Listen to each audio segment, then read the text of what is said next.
and I want to share with you the eventual outlawing of hitchhiking. It will be prohibited by federal law next year for the hiker and also the driver of the vehicle. This will save many lives. I predict economy airfares will be a boom to the tourists. I predict the rapid increase in off-track betting in 1981 will get many states with the rising welfare cost off the hook. This uncapped tax foundation will be held in a more favorable light everywhere, and I mean everywhere. I predict parking lots across the land will be forced to carry protective. Leave her alone. Come here, sweetheart. I predict. What'd he do? I predict a rare plague, not harmful to humans, will sweep the poultry world by the middle of summer.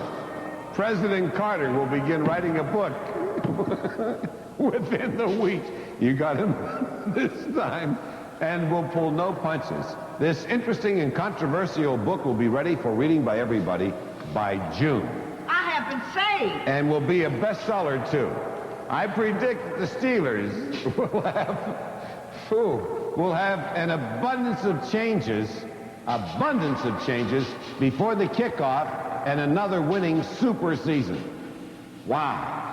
I predict I can't see a thing, and I can't.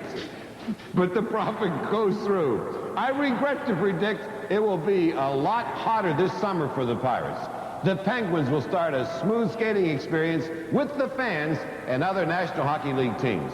A very interesting sports franchise sale will catch many off guard, especially the sports writers that pride themselves on scoops.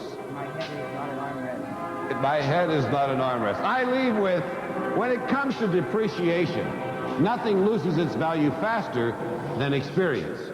You pay a fortune for it one day, then the next day you can't sell it for a dime. I'm going where I'm appreciated. Where?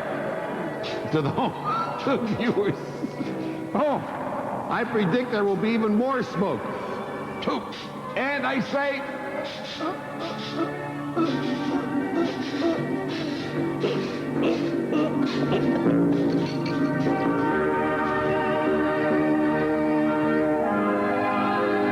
And I busted for. Beautiful. Get out, this is Stefan. Thank you. Here we go. Who? Stefan. Sit up, for Christ's sakes. Doing my best. I'll have your suit cleaned and pressed when I leave. Room 307? Oh, you getting fun. Chilly Billy and Toulouse and I.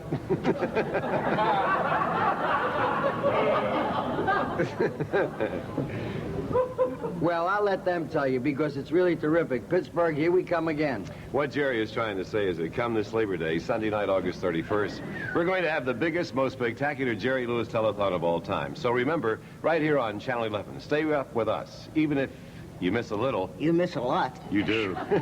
That's terrific. I want to thank the Academy for this award. I'm the first talking Oscar. Let him sign this for you, Steve. Thanks, Jerry.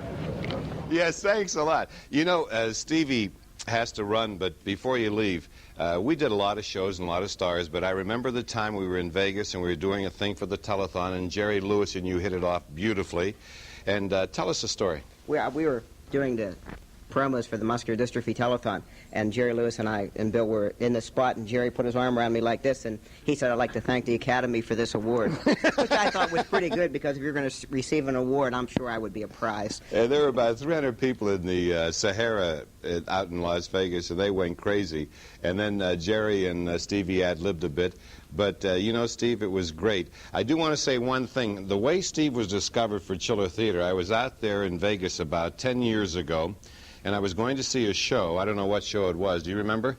And this young man came over to me and says, hi, you're Chilly Billy. I said, yes, I'm from Pittsburgh. I watch you all the time. He started talking to me. I said, well, that's nice. And he says, I'll call you sometime. I got in my room about 5 a.m. I had just gotten in bed and the phone was ringing. I picked it up. He said, "This is Steve." I said, "Steve who?" He says, "I met you earlier tonight." I said, "What in the hell do you want?"